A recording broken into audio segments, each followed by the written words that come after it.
தந்தை, மகன், தூய ஆவியாரின் பெயராலே ஆமென். அன்பர்களே, மீண்டுமாய் இந்த ஆராதனைக்கு உங்களை அன்போடு வரவேற்கிறேன். வல்லமையான நற்கருணை ஆண்டவர் ஆசீர்வாதத்தில் நம் அனைவரும் அபிஷேகமாய் வாழும்படியாய், குறிப்பாக இன்றைக்கு செவ்வாய்க்கிழமை தீவினைகளெல்லாம் நம்மை விட்டு நீங்கும்படியாய், கோடி ஏற்பதர் அந்தோணியார் நாளாக இருப்பதால் தீவினைகள் எல்லாம் நீங்கும்படியாக அபிஷேகமாய் செபிப்போம். ஒரு கதையோடு தொடங்குகிற ஒரு கதையல்ல, வாழ்வில் நடந்த நிகழ்வு. டாவின்சி ஆண்டவருடைய இறுதி ராவ் உணவு புகைப்படத்தை வரைந்தவர். இந்த புகைப்படத்தை அவர் வரைந்து கொண்டிருக்கிற பொழுது ஒரு நாள் அந்த வரைவதற்கு இடையில அந்த வரைவதை நிறுத்திவிட்டு அவர் வெளியே சென்றாராம். ஏதோ ஒரு வேலையாக செல்கிறார். சென்ற இடத்துல ஒரு மனிதரிடம் கடிந்து கொள்கிறார். ஏதோ தப்பு பண்ணிடுறார் அந்த மனுஷனை. அவர் கோவப்படுறார்.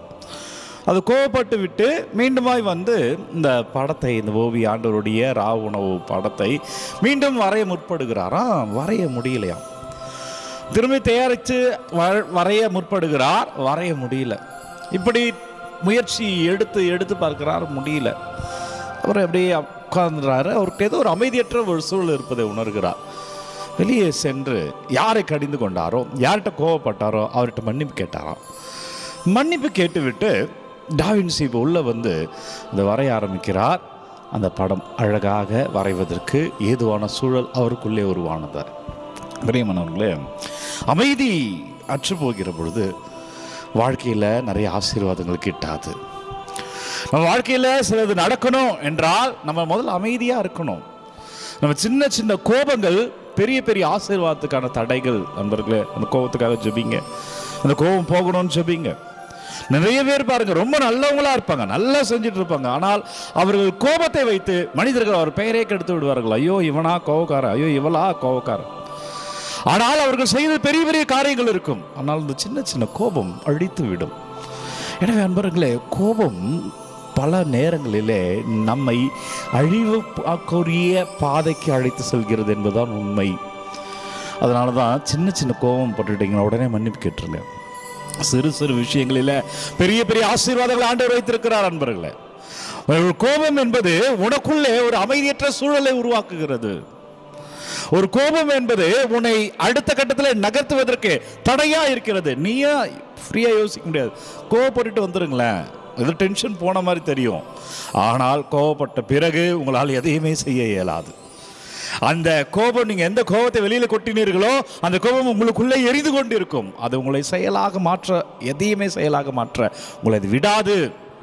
எனவே ஆண்டவரிடம் சென்று மன்னிப்பு கேட்கணும். யாரிடம் நம்ம கோபப்பட்டோமோ அதை மன்னிப்பு கேட்பது அவ்வளோ நல்லது. பெரியமானவர்களே, இரண்டாவது, உங்கள் கோபங்களை மனிதர்கள் பயன்படுத்துவார்கள். நீங்கள் யாரை கோபத்தில் திட்டினீர்களோ அவர்களை விட அதை சூழ்ந்திருப்பவர்கள் அதை பயன்படுத்துவார்கள். உங்கள் பகைவருக்கு நீங்கள் கொடுக்கிற ஒரு பாதை, உங்களை அழிப்பதற்கான பாதையை நீங்களே வகுத்து கொடுப்பது தான் கோபம். எனவே கோபங்கள் எல்லா நிலைகளிலும் கெட்டது என்று சொல்லவில்லை. ஆனால் பல நேரங்களில் கோபங்கள் நம்மை அழித்து கொண்டிருக்கிறது. எனவே அன்பர்களே, இந்த காணொலி பார்த்து கொண்டிருக்கிற எல்லோரும் உள்ளேயும் அந்த கோபம் இருக்கிறது என்று எனக்கு தெரியும்.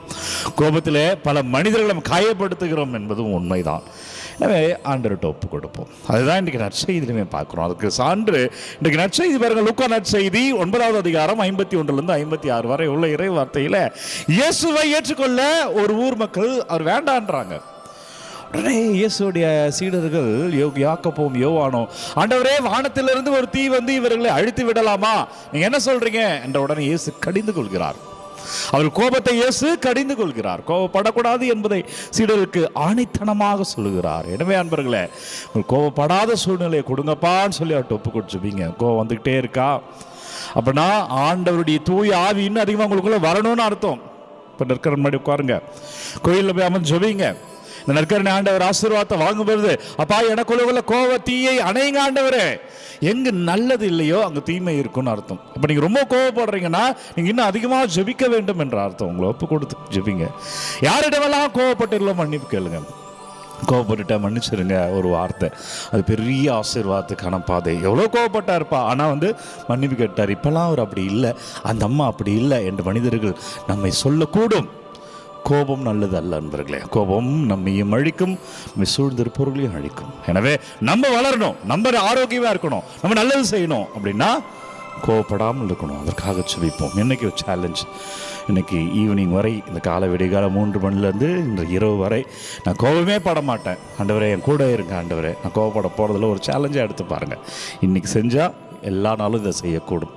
ஜெபிப்போம். அப்பா நன்றி, வல்லவரை நன்றி, நல்லவரை நன்றி. இதோ செவ்வாய்க்கிழமை கோடி அற்புதர் அந்தோணியார் ஜெபத்தில் பிள்ளைகளெல்லாம் வாழ்வார்களாக. வீட்டில் உள்ள தீவினைகள், வீட்டில் உள்ள பிரச்சனைகள், கவலைகள், கஷ்டங்கள், எதிர்மறை சிந்தனைகளெல்லாம் அப்பா உங்கள் பாதத்தில் ஒப்பு கொடுக்கிறேன். இயேசுவே பிள்ளைகளை நீர் தொடுவீராக. இயேசுவே பிள்ளைகளை நீர் ஆசீர்வதிப்பீராக. ஆண்டவரே வல்லமையாக இந்த பிள்ளைகள் வாழ்வார்களே. கோபப்படுகிற மனிதர்கள் எல்லாம் ஒப்பு கொடுக்கிறோம். கோபங்கள்லாம் குறையிட்டோம் ஆண்டவரே. அப்பா உமது ஆவியின் வல்லமையில நாங்கள் நிரப்பப்பட, ஆண்டவரே உமது அபிஷேகத்தால் நாங்கள் நிறைந்திருக்க எங்கள் கோபங்கள் எல்லாம் குறைக்கப்படும்படியா ஒப்பு கொடுத்து ஜெபிக்கிறேன். வல்லமையான இறைவன் கோடி அற்புதர் அந்தோணியார் ஜெபத்தில் உங்களை ஆசீர்வதிப்பாராக. அவருடைய இயேசு கிறிஸ்துவின் பெயரில் கோபப்படாமல் அபிஷேகமாய் இருப்பீர்களாக.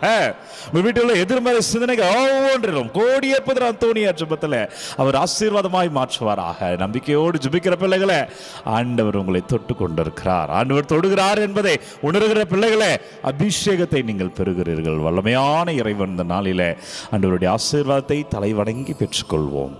எல்லாம் வல்ல இறைவன் தந்தை, மகன், தூய ஆவியானவர் ஒரு நிறைவாக ஆசீர்வதிப்பாராக. கோடி அற்புதர் அந்தோணியார் ஜெபத்தில் இந்த நாளும் இனிய நாளே கோபப்படாமல் அபிஷேகமாய் வாழ்வோம். அன்பர்களே, ஒவ்வொரு நாளும் விடியற் காலை 3 மணிக்கு இந்த ஆராதனை வழங்கி கொண்டிருக்கிறேன். உங்கள் தேவைகளை எல்லாம், விண்ணப்பங்களை எல்லாம் நீங்கள் கமெண்ட்டில் அனுப்புங்க. உங்களுக்காக நான் ஜெபிக்கிறேன். இந்த காணொலி யாருக்கு தேவை, இந்த ஆராதனை யாருக்கு தேவைன்னு நினைக்கிறீங்களோ அவர்களோடு பகிர்ந்து கொள்ளுங்கள். Take care.